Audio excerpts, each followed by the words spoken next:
Today we're going to cover section 1.7 of our BJU Press Pre-Calculus textbook.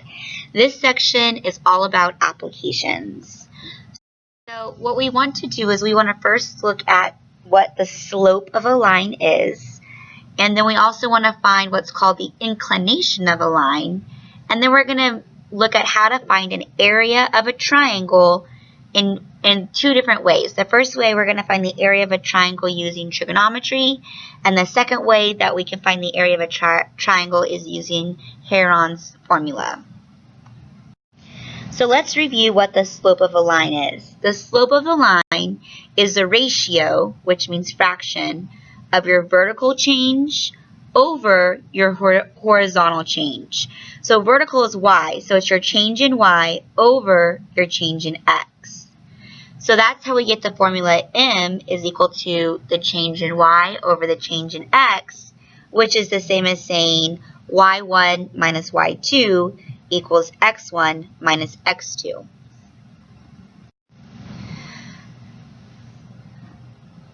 So let's say this is x1, y1, and this other point is x2, y2.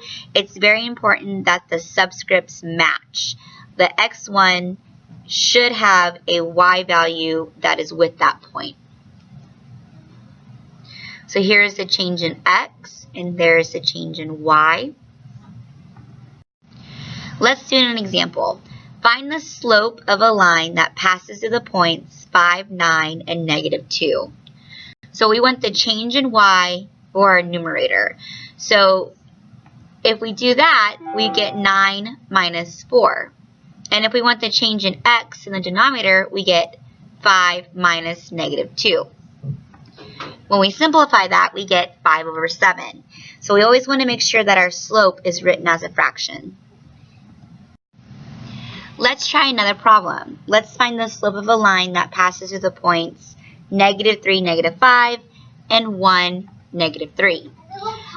So the first thing we want to do is we want to substitute our numbers. So we'll have -5 plus 3, that's the change in the y.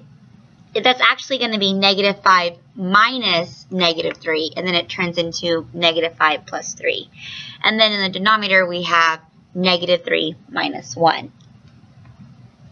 So -5 plus 3 over -3 minus 1. Once we reduce that fraction, we get positive 1/2. The next thing that we want to look at is something called an inclination. An inclination, think of an incline. It is the angle that the line makes with a positively directed ray on the x-axis. So it's the angle that's coming from the x-axis to the terminal ray. That's your inclination. So here, our inclination would be this right here. This is the inclination. So to get that angle, we're going to use our tangent because we have a change in x and a change in y. So we know what those values are. So tangent of our inclination angle that we're missing is opposite the change in y over adjacent the change in x. So if we're trying to solve for our angle, the first thing we can notice, well, the change in y over the change in x is our slope. It's m. So then we do inverse tangent to solve for our angle. So our angle alpha, or our angle of inclination, is equal to the tan inverse of the slope. Let's do an example. Let's find the angle of inclination of the line that passes through the points 2, 9, and 1, 2. So the first thing we want to do is find our slope. So our slope is going to be 7 over 1, or just 7. And now we want to find our angle of inclination. So remember, tan alpha is equal to our slope. And when we solve for alpha, we do tan inverse to both sides. And tan inverse of 7 is approximately 81.87 degrees. So using this method of finding the angle and inclination will always work if you have an acute angle. If you have an obtuse angle, which remember is greater than 90 degrees, your calculator is going to give you a negative angle. In order to get a positive angle, you have to add 180 degrees to your answer. So for example, let's say we have tangent of alpha was equal to -2. Our slope was -2. Well, when we do tangent inverse of -2, we get -63.4 degrees, which is not an angle of inclination. So we have to add 180 to it. So when we add 180 to it, we get 116.6. Let's do another problem similar to that. Let's find the angle of inclination of the line that passes through the points 2, 3 and 6, -2. So first we want to find our slope. So we end up with 5 over -4, or -1.25. And then once we try to solve for alpha, we get that alpha is -51.3 degrees. So since that cannot be a negative degree when we're trying to find the angle of inclination, we have to add 180. So -51.3 plus 180 gives us 128.7. The last topic we want to talk about in this section is how to find the area of a triangle. So remember, area of a triangle is 1/2 base times height, right? Unfortunately, we don't always have all that information, but we do have our trig functions. So we know that sine of this angle is our height, which is opposite, over our hypotenuse, which in this case is A. So we have sine of C is equal to H, which is the height of the triangle, over A. Which means if we were to solve for height, for H, we multiply both sides by A, and we have H is equal to A sine of C. And then we can plug in H, which is A sine of C, we can substitute that into our formula for area. So back in geometry, we learned that the formula for area is 1/2 base times height. So I'm going to replace the H, or substitute the H, with A times sine of angle C. So now I have 1/2 times side A, which is here, times the base, which is side B, which is here, times sine of angle C, which is right here. Let's do this with a real problem. Let's find the area of triangle ABC. So the first thing I need to do is look at this formula. A is equal to 1/2 A times B times sine of C.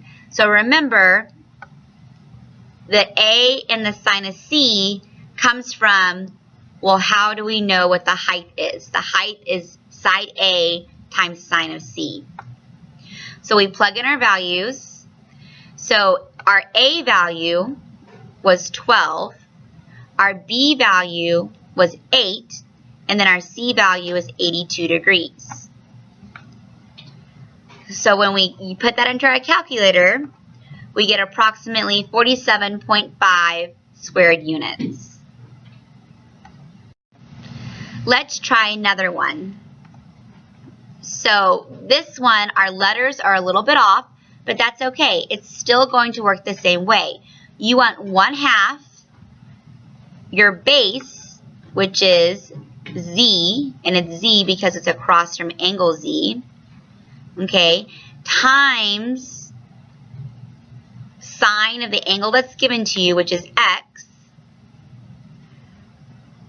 times the other side, which is Y, which in this case is 7. So when you plug into your formula, you have 1/2 times 7 times 10 times sine of 58. And that gives you approximately 29.7 square units. Okay, here's another one. Find the area of angle PQR, assuming that PQR is acute. this, we have a slight issue because we don't have a side angle side. We have a side angle. So it becomes a little bit hard of a problem. The first thing we need to do is find out what this length is, right? This length right here. Or we could also try to find out what angle Q is, right? What is this angle? So let's set up a law of sines. 9 over the sine of 48 is equal to 10 over the sine of Q. So we're solving for angle Q. So if we use proportions, that's 9 times the sine of Q equals 10 sine of 48. Then we divide both sides by 9, and that's how we get sine of Q is equal to 10 times sine of 48 divided by 9. Then we do the sine inverse to both sides, and we get that angle Q is approximately 55.7. Which means that angle P, which is the angle that we really want because it's in between the two sides that are given to us, is 180 minus the 48 minus the 55.7, which means that angle P is 76.3 degrees. Now we can use our area formula, which is 1/2 this side times this side times sine of this angle, the angle that's included in between them, right? So we get A is equal to 1/2 times 10 times 9 times sine of 76.3, which when we use our calculator gives us approximately 43.7 square units.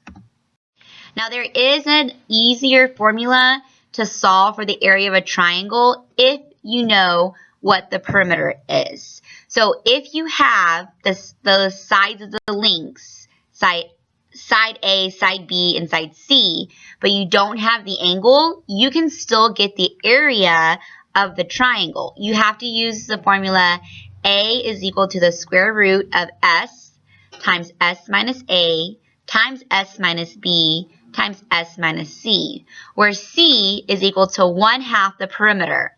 The perimeter is A plus B plus C. So all you have to do is calculate your S value and then plug in your A value, your B value, and your C value. And that's all for this lesson.